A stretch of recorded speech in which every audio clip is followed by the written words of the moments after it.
Ayo, apa nak susah-susah ni? Parking dekat KL memang sempit lah. Jom, ikut cara yang ni supaya kereta anda tidak calar dan senang untuk keluar masuk parking yang sempit. Ayo, ini kapal sangat sempit lah. Macam mana? Sekejap. Asal tak boleh lah.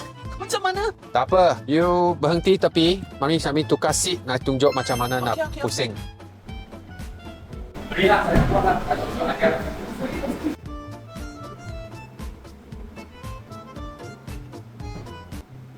Bila you memandu kereta SUV ke MPV yang besar panjang ni, you kena makan kereta tu pergi tepi sikit. Example, you nak pusing masuk kiri lorong ke keluar lorong kiri, you kena masuk ke dalam kanan baru buat pusingan ke kiri. Sama juga untuk pusing ke kanan, bila you nak pusing kanan, kereta kena ikat kiri lebih sikit, lepas tu baru pusing ke kanan supaya belakang kereta tu tak kena body. Kalau nak senang, ikut cara yang ni untuk senangkan parking dengan keluar parking.